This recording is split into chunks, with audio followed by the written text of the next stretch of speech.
Prince George had long been prepared for difficult conversations. From the moment he was old enough to grasp what his future held, his parents had begun introducing him to the realities of the central working monarchy, the small circle of senior royals who carry out official duties for the crown. Yet nothing could have readied him for the words they spoke about his younger brother, Prince Louis. Behind closed doors, with no cameras and no ceremony, George learned that the sibling who had always stood beside him would eventually be guided toward a deliberately separate life. Within seconds, the future king was in tears. Before we go deeper into what this truly means for the royal family, make sure to subscribe so you do not miss a single update. Prince William had chosen the moment with care, but no amount of care could soften what followed. Catherine, Princess of Wales, stayed close as their eldest son entered the room expecting another discussion about his own path. The conversation, however, was not really about him. It was about Louis. The instant his brother's name was spoken, George's expression shifted. He asked the question every parent dreads hearing from a child: had Louis done something wrong? Catherine answered first. Firmly and gently, she told him no. Louis was not being punished or pushed aside. The plan was meant to give him something George could never fully possess: the freedom to build a life not controlled by the crown. As George moved deeper into preparation for kingship, Louis would gradually be encouraged toward his own interests, work, and purpose, independent of standing permanently at his brother's side. George lowered his head. Then came the words that broke the room open: "Why can't he stay with me?" William felt the force of that question because he understood exactly what his son feared. Royal history had shown how dangerous it could become when a younger sibling grew up defined only by the heir. Love could turn into comparison.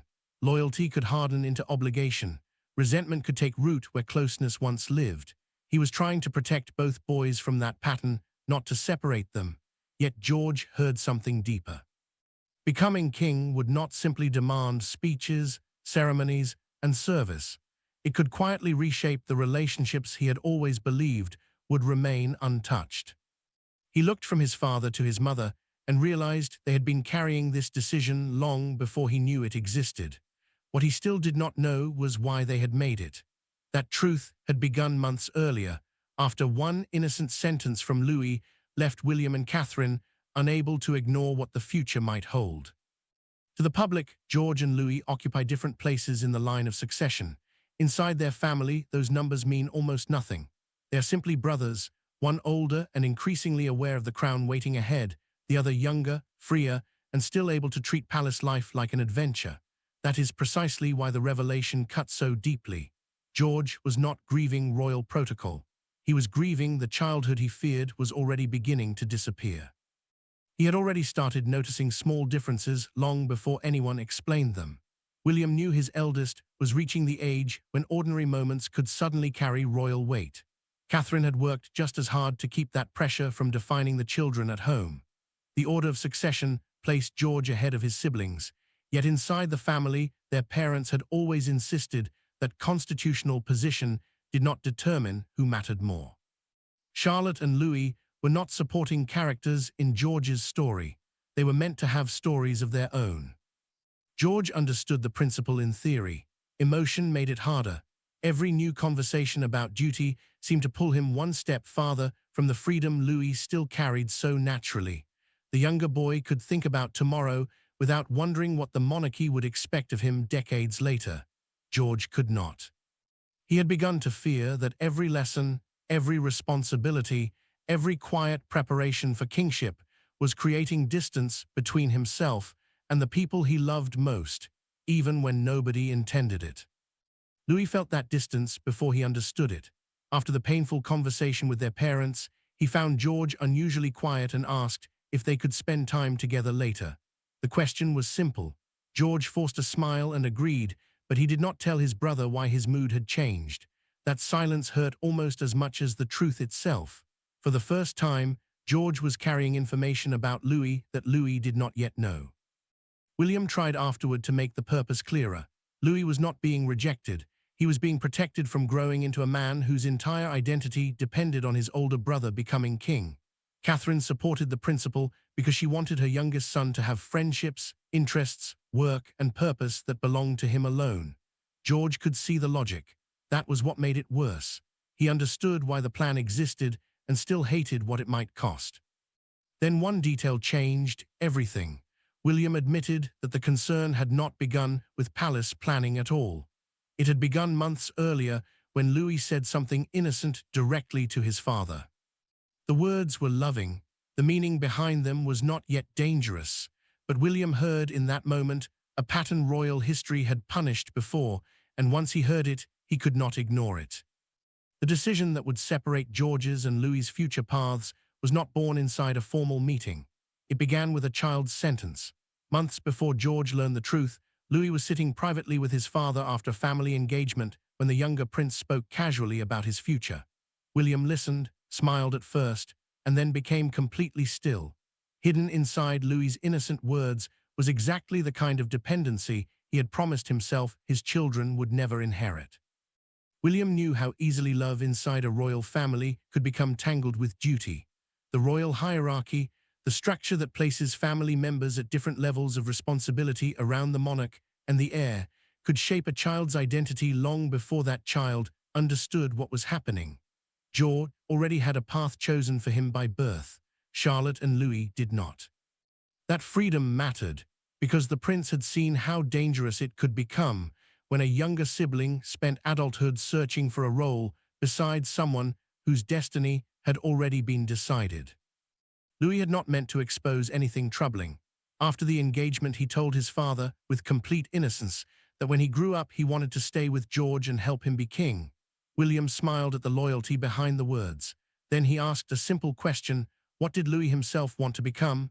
The younger boy hesitated.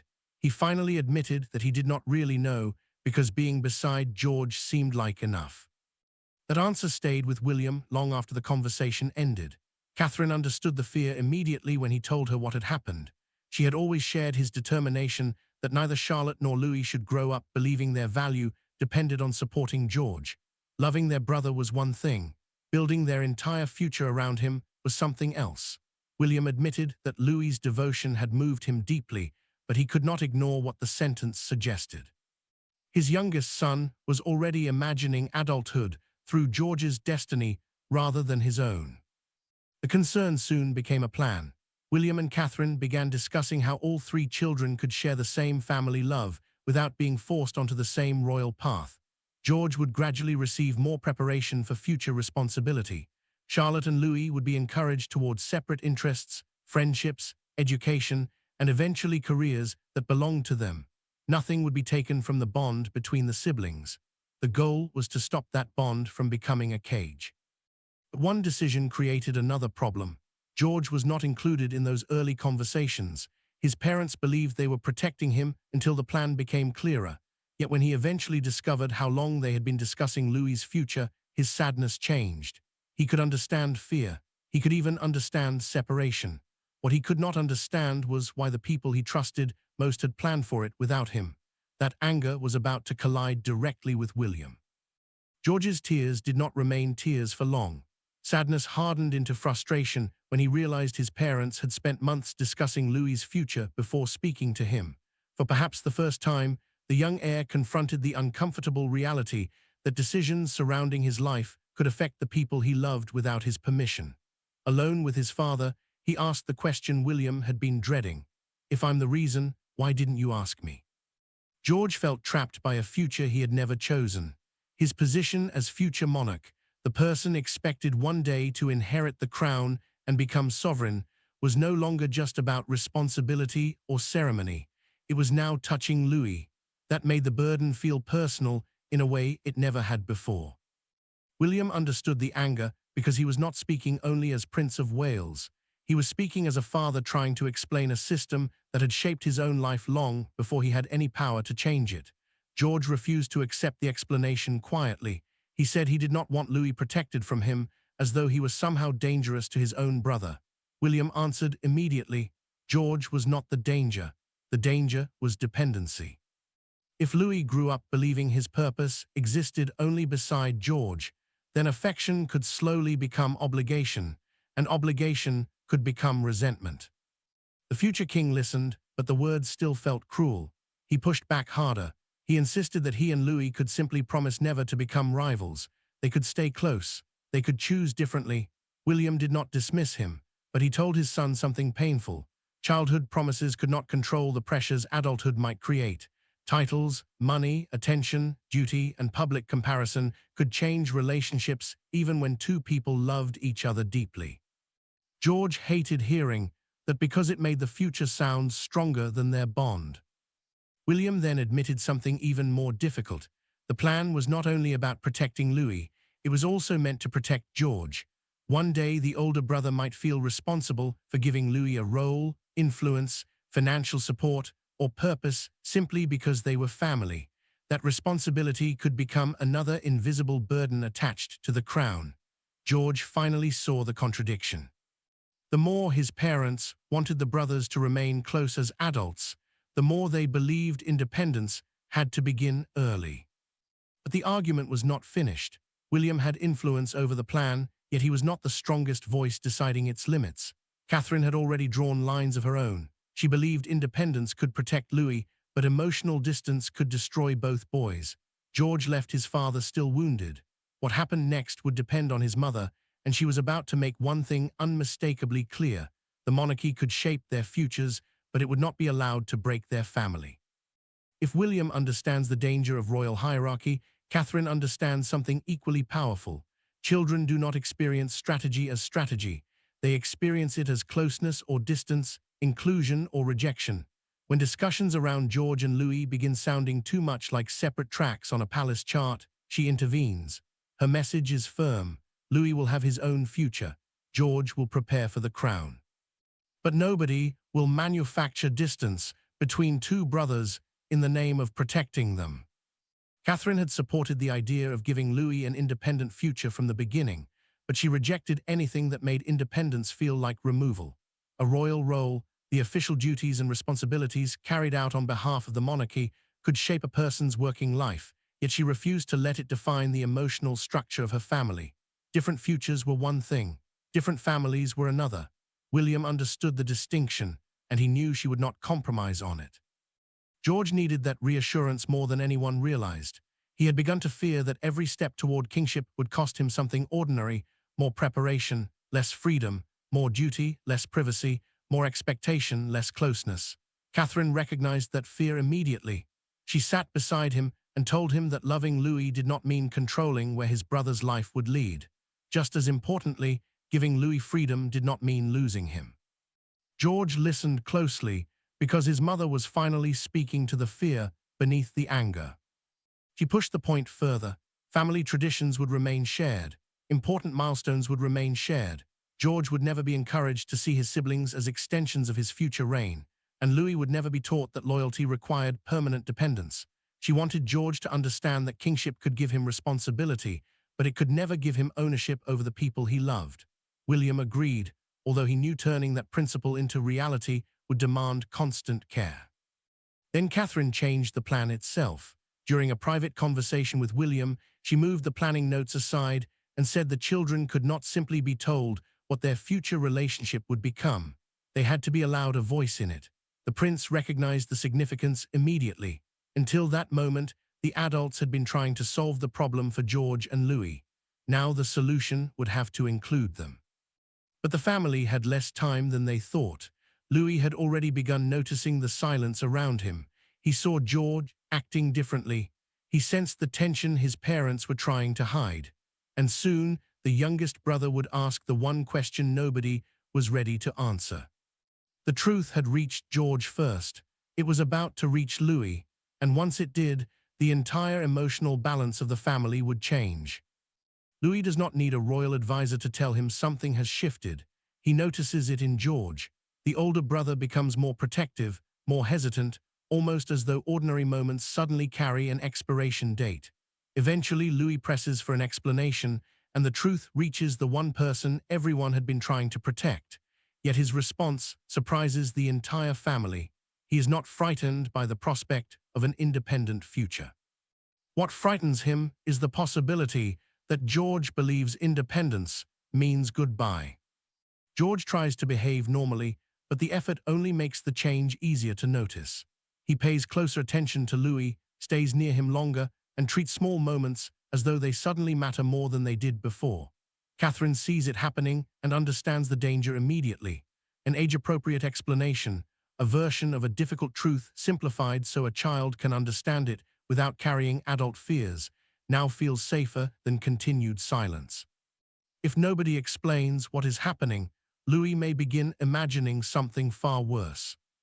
Louis finally asks the question himself. He wants to know why George has been sad. George hesitates because speaking the truth feels almost as frightening as hearing it had been. He tells his younger brother that their lives may become very different when they are older. One of them will carry duties that the other will not. One may spend more time inside royal responsibility while the other builds a separate life. Louis listens carefully, then asks something so simple that George has no defense against it. But we'll still be brothers, won't we? George feels the weight of everything collapse into that single sentence. That was the fear beneath his tears all along.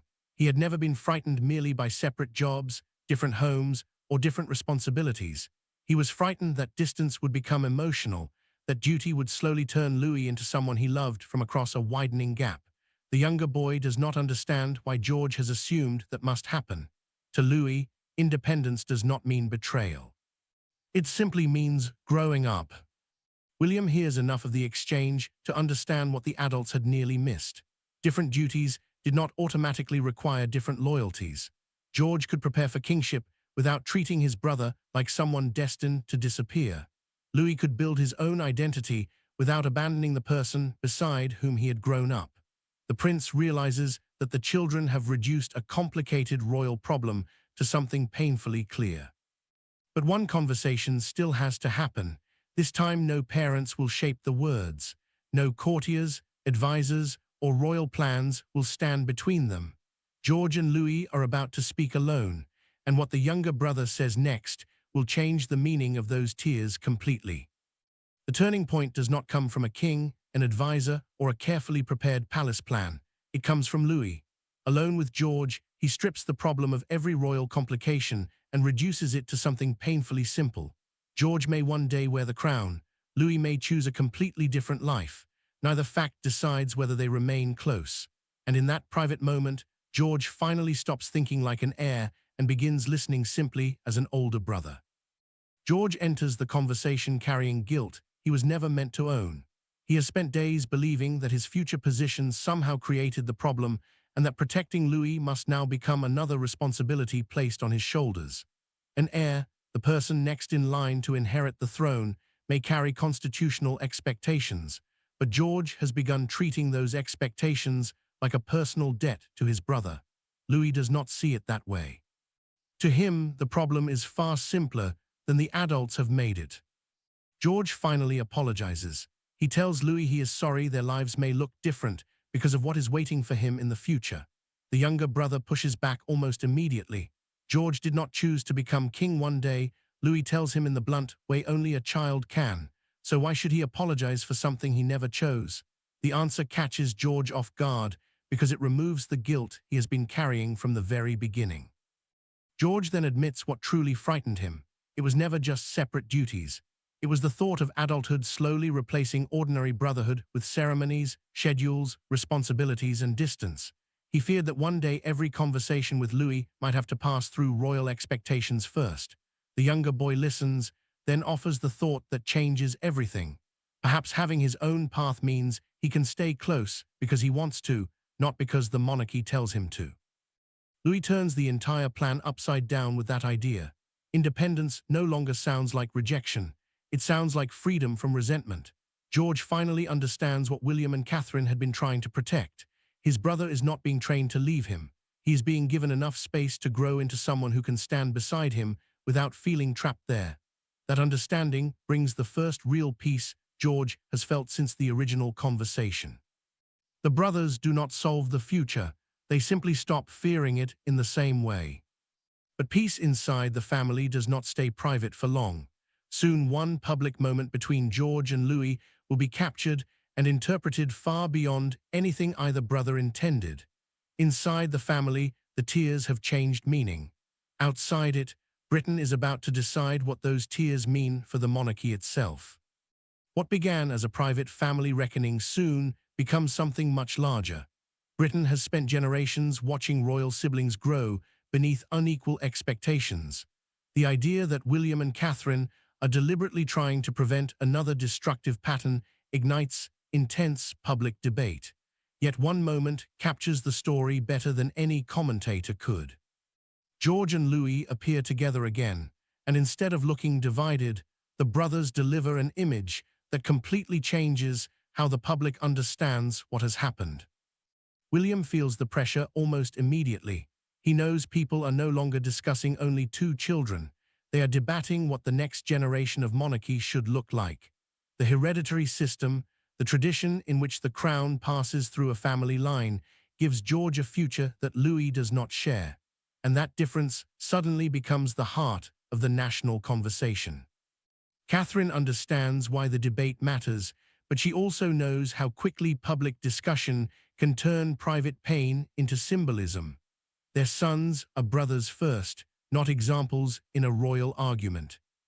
George's tears become the most debated part of the story. Some voices describe them as proof that royal duty can demand sacrifices long before adulthood. Others interpret William and Catherine's approach as an attempt to prevent old patterns from repeating themselves. The prince dislikes both extremes. He knows George has already begun finding peace, and Louis has never believed independence means rejection. Yet strangers are now giving meaning to emotions the brothers have already started understanding for themselves. Then one moment changes the tone. Outside St. George's Chapel at Windsor, George and Louis emerge with the family after a royal gathering. The chapel is one of the monarchy's most important ceremonial churches, closely tied to royal worship, weddings, and remembrance. Louis says something quietly to his older brother. George suddenly laughs. A moment later, the younger boy reaches across and grips his arm with an ease that carries no fear, distance, or resentment. That image dominates the following morning's coverage. The strongest headline is not about separation. It is about two brothers appearing entirely comfortable beside each other despite everything being said around them. William sees the reaction and feels conflicted because the public finally seems to understand the truth. Yet his children have still become part of a larger debate they never asked to join. The conversation shifts. People stop asking only what will happen to Louis and begin asking whether a younger royal can build an independent life without being treated as though he has been pushed away. For George, that question is already being answered. The tears began because he believed the crown would take his brother from him. Now he is beginning to understand that his parents were trying to protect the one thing royal duty should never be allowed to own. George's tears were real because his fear was real. For one painful moment, he believed his destiny carried a hidden price, that becoming king meant watching the people closest to him slowly move beyond reach. But the truth about Louis ultimately revealed something different. His younger brother was not being removed from his future. He was being protected from becoming trapped inside it. And once George understood that distinction, the devastating truth became the beginning of a healthier promise between two royal brothers. George no longer sees independence as another word for loss. Over time, his preparation for kingship will grow more serious, while Louis will be encouraged to discover interests, work, friendships, and purpose that belong entirely to him. Succession, the order that determines who inherits the throne, decides constitutional responsibility, but William and Catherine refuse to let it decide personal worth inside their family. One son may carry the crown. That does not make the other less important. Louis becomes easier for George to understand once the fear disappears. The younger brother is not walking away from him. He is being given the chance to become someone who does not need royal duty to justify his place in the family. George finally recognizes that this may be the strongest protection their relationship can have. If Louis grows into adulthood with his own purpose, then standing beside his brother can remain an act of love rather than an obligation created by birth. George later joins Louis without another heavy conversation. The younger boy makes an ordinary joke, and his older brother laughs without hesitation. Nothing formal marks the moment. No declaration is made. No royal decision is announced. Yet that simple exchange carries more meaning than everything that came before it, because the tension is finally gone. Louis is simply his brother again, and George no longer looks at every shared moment as though it is counting down toward an ending. William understands what has changed. He once believed protecting both sons meant carefully controlling how their futures separated. Now he sees that the greater task is protecting their affection while allowing those futures to become different. Catherine shares that conclusion. Neither parent can remove every pressure waiting ahead, but they can refuse to teach their children that closeness depends on identical lives. George's tears, therefore, do not represent a broken family or the beginning of a royal feud.